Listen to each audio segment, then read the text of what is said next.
All right, so we're talking offensive line this morning, Jake. And I want to start with kind of just the overall expectations that you have for this offensive line entering the 2024 season. My expectations are high because and we're going to talk about it a little bit further, but we probably have the best duo combo guard unit in the nation, no doubt, with Tyler Booker and Jaden Roberts. Jaden Roberts just an absolute animal, and Tyler Booker is as well. But yeah, I have high expectations. We got a really good center in Parker Bellsforth. I'm really excited to see what he can do in this system. And then Caden Proctor, he had his ups and downs last year, but he knows how the SEC schedule is. He's going to be ready for that speed this year, and he's going to be able to protect that blind side a little bit better. Really, the only issue I'm worried about is who's going to be that right tackle. But I know the team and the coaching staff has got somebody in mind, and I feel like they're going to plug whoever's going to be that guy, and he's going to fit right in. I'm with you, Jake. I'm really excited, especially with Caden Proctor coming back. I was slightly concerned in the spring before Proctor announced that he was coming back. When you're trying to replace two tackles and you're not sure who's going to play either tackle position, you got to be a little concerned, especially when it comes to pass protection. You want to protect your quarterback. You want to be able to open up lanes for your running back. But the fact that Caden Proctor is going to be back in the fold, going to be that starter at left tackle, was a freshman All-American last season. So I just feel like with him back in the fold, you have to feel better about what this offensive line can be. And I mean, even Pro Football Focus, their college division, they're ranking Alabama as the number one offensive line heading into the 2024 season. And they talk about the growth of Caden Proctor that he had. In the first 7 games, Jake, Proctor graded out at 54.5 according to Pro Football Focus. Oh, wow. The last 7 games, he graded out at 76.3. So you're talking about a kid that got tremendously better in the last half of the season as a true freshman at left tackle, which only makes sense. I mean, this is a developmental position. You're talking about a guy who's still trying to knock off his baby weight, if we're just being honest, playing in the toughest league in the country. Then you play maybe the best defensive team in Georgia in the SEC championship game, then Michigan in the college football playoff. So you're looking at a guy now that's your left tackle that is battle tested, that showed signs of improvement throughout his freshman campaign. So I think you have to feel good about your left tackle spot. Then you talked about that interior, that offensive line, Jake. From left guard to right guard, you got Tyler Booker, Parker Brailsford, and then Jaden Roberts. Jake, I'm not sure there's a better interior in the country. Parker Brailsford was fantastic for Washington last year. We know what Booker and what Roberts can do there at their two respective guard positions. But like you said, it just comes down to that right tackle spot. Now, I'll say this, although my expectations are high, the offensive line is like a chain. You're only as strong as your weakest link. So if that right tackle spot is just not very good, the ceiling for this offensive line is going to be a little bit lower. But I think if you can just get adequate play from right tackle this fall, this could be one of the best offensive lines in the country. Yeah, I agree, Stacey. And you made a good point about the right tackle position being your weakest link potentially. And the guy who's stepping into that place has got big shoes to fill because JC Latham was a stud at right tackle. I think in his career at Alabama, he only gave up maybe 1 sack his entire career or something like that. I mean, it was just an incredible display of play from JC Latham. This next guy has big shoes to fill, but you don't come to Alabama without those high expectations and in yourself. So whoever that guy is, he's going to get on that. He's going to get on that field and he's going to play hard and he's going to work his butt off because that's not only the expectation of the team, but you come to Alabama, that's the expectation you have in yourself as well. Yeah, no doubt about it. So it's kind of, since we're on that topic of the right tackle spot, who are you thinking, Jake, is going to eventually win that position? I think Miles McVay has a really good chance. I think he was on the second team in the 8A game starting out. It might have been on the first. I can't remember exactly. It's been so long. It seems like now since 8A happened. Yeah, I think he's got a really good shot. There's several guys that's in the running. But I'm going to trust the coaching staff on picking the right guy to fill that slot, and whoever it is, I'm going to be behind them 100%.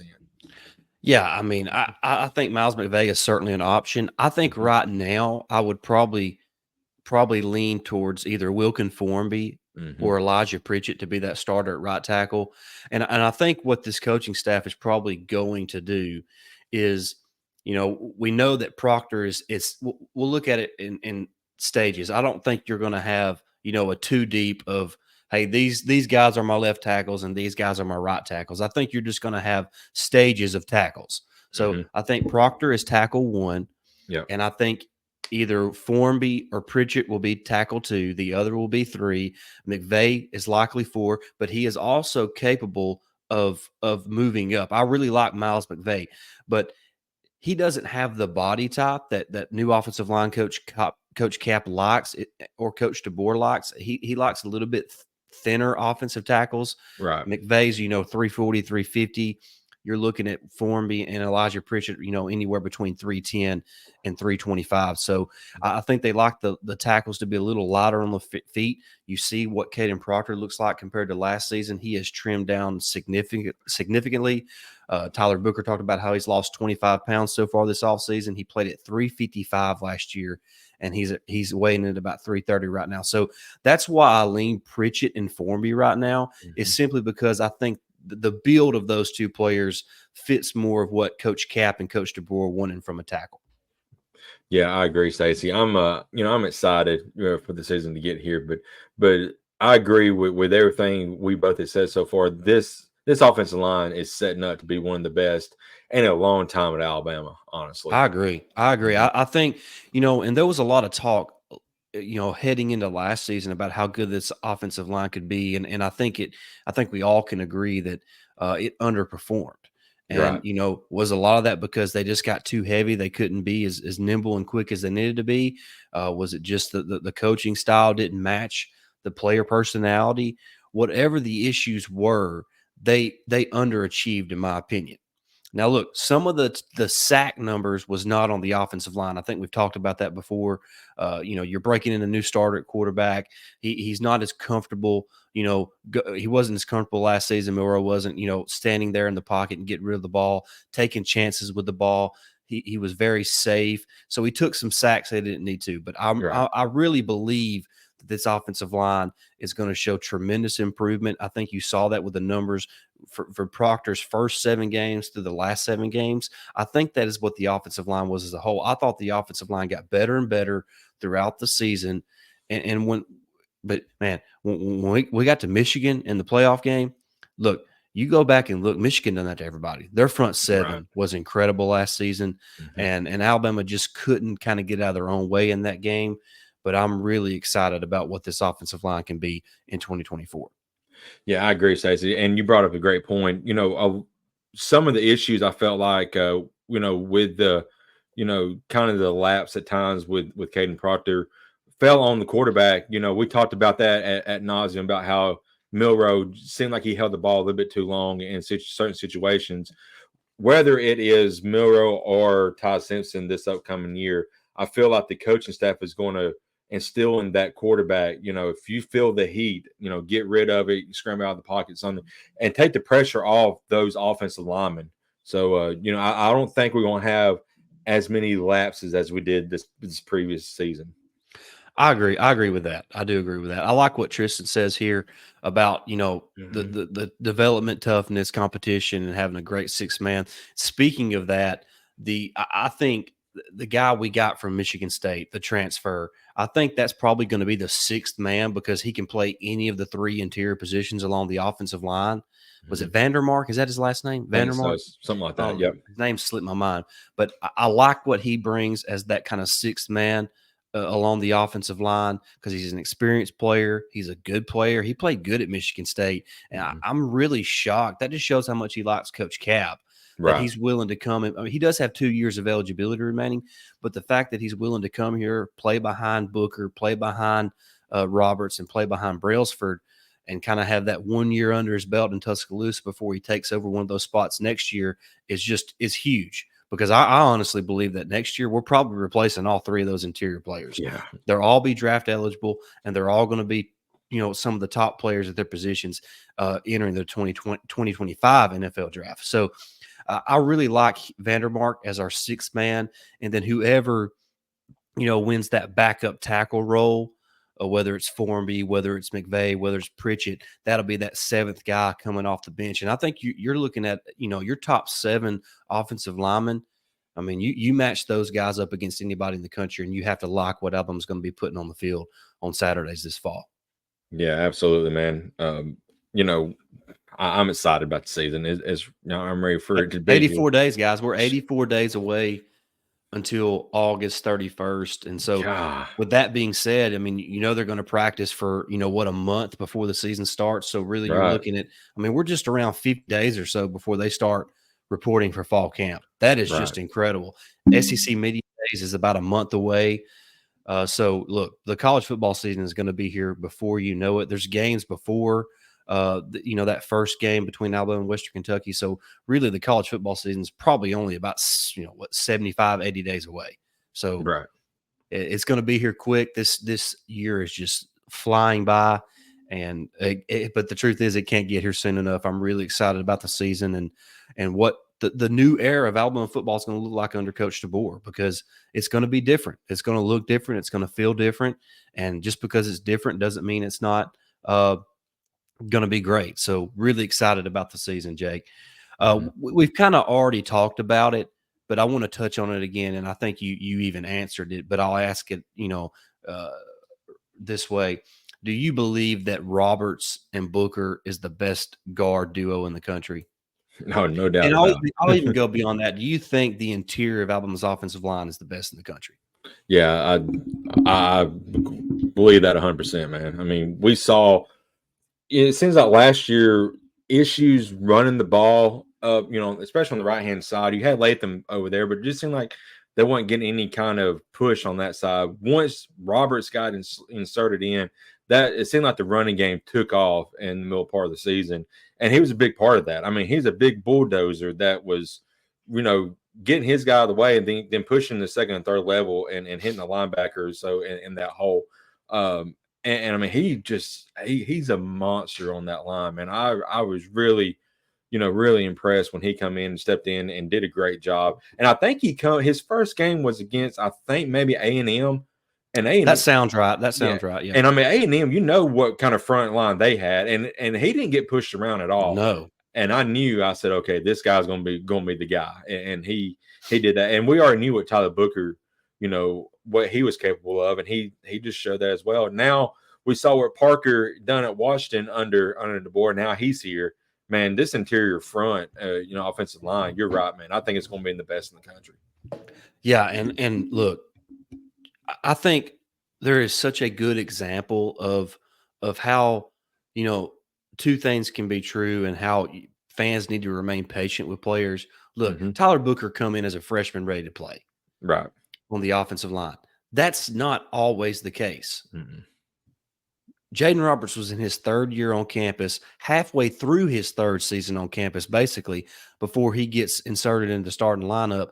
But now you're talking about two of the best guards in the country. So they're both really good football players, but they got to where they're at in different stages and in a different time. So look, be patient with these kids, especially when you're talking about offensive and defensive linemen.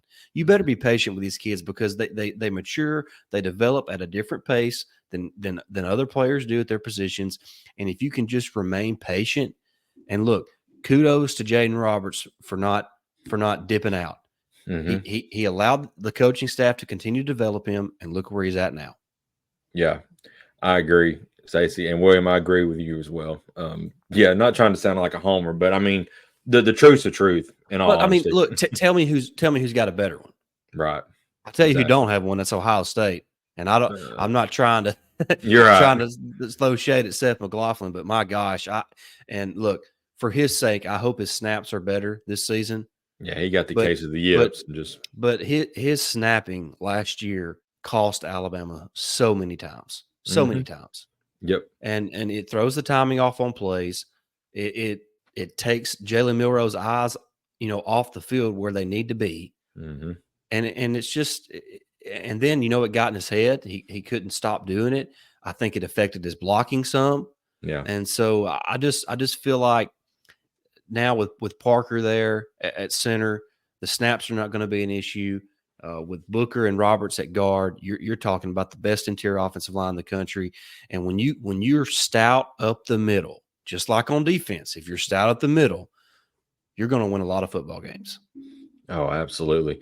You know, that is so strange about what happened to Seth McLaughlin, because when he took over the center role a few years ago with after Dalcourt got kind of hurt, a lot of people was already talking, and I really liked Dalcourt. He was a great guy and an ambassador for the team, but it just seemed like the offensive line gelled a lot better with Seth McLaughlin when he got inserted in that position. And then last year, just I don't know what happened. Like you said, it's a mental block or something that happened. I wish nothing but the best for the kid. I hope he gets it, straightened out. But yeah, it did cost Alabama a lot of what their goals were, last year. No doubt about it. No doubt about it. There was just too many untimely bad snaps. I mean, it nearly cost us the Iron Bowl. I mean, it probably cost us the Rose Bowl, if we're being honest. So, yeah. It's unfortunate, but like you said, I do wish Seth the best, and I don't mean to pile on the guy. He's had enough people ride him, but man, it was tough to see all those bad snaps. But I'm excited about what Parker Brailsford can bring to this offensive line, and hopefully, I know people's concerned about his size. Man, if you go back and watch him play Texas, that's all I'll say. Watch him play Texas. They had one of the best interior defensive lines in the country, and he more than held his own against those guys. So. Yep. Don't let his lack of girth get you all upset, because I think this dude can play. I think he's strong, and I think he just knows how to play the position. That's one of those. The center position is, to me, is either the dude's got it or he don't, and so I think he's got it, and I think like Tristan says there in the chat, that the running game, the run blocking is going to be a strength of this team. And when you got the backs that Alabama has, that's a dangerous combination.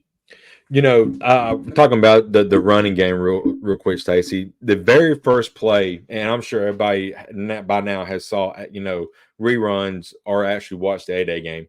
The very first play was a run for Jam Miller, and went to the side. We had some blockers on that side and not the field, but it ran for 26 yards. I think like 22, 26 yards, something like that. Very first play of the game. And that was on the edge. We're gonna go at the middle. We're going to get some yards this year for sure, because that interior deep offensive line is going to be pushing some guys out of the way. No doubt about it. No doubt about it. Great point. Great point.